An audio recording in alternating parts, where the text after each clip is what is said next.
Hello, எல்லாரும் எப்படி இருக்கிறீங்க? ஆண்டவராகிய இயேசு கிறிஸ்துவின் நாமத்தினாலே உங்களை வாழ்த்துகிறேன்.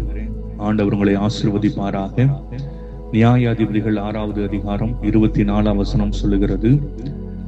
24ஆம் வசனத்துல, அங்கே கிதியோன் கர்த்தருக்கு ஒரு பலிபீடத்தை கட்டி அதற்கு யெகோவா ஷாலோம் என்று பெயரிட்டான்.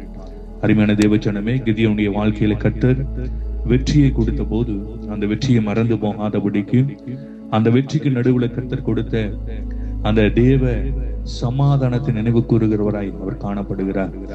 அருமையான தேவஜனமே, உங்க வாழ்க்கையில சமாதானம் இழந்து நீங்க காணப்படுகிறீங்களா? அவர் சமாதானத்தின் தேவனாய் உங்களோடு கூட இருக்கிறார். உங்க குடும்பத்துல சமாதானத்தை இழந்து நீங்க காணப்படுகிறீங்களா? உங்க பிள்ளைகளுடைய வாழ்க்கையில தேவ சமாதானம் இழந்து இருக்கிறதா?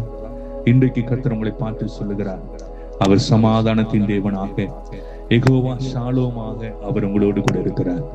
அவர் உங்களுக்கு நன்மை செய்வார். அவர் உங்களுக்கு உதவி செய்வார். கிதியோனுக்கு உதவி செய்த தேவன் இன்னைக்கு உங்களுக்கு உதவி செய்யும்படியாக உங்களோடு கூட இருக்கிறார். நீங்க எந்தெந்த இடத்துல சமாதானத்தை இழந்திருக்கிறீர்களோ அந்த இடத்துல எல்லாம் இன்னைக்கு இந்த காலை நேரத்துல ஒரு தேவ சமாதானம் உங்க மேல கடந்து வருகிறது. அதை பெற்றுக்கொள்ளுங்கள். கர்த்தர் உங்களை ஆசீர்வதிப்பாராக. ஆமென்.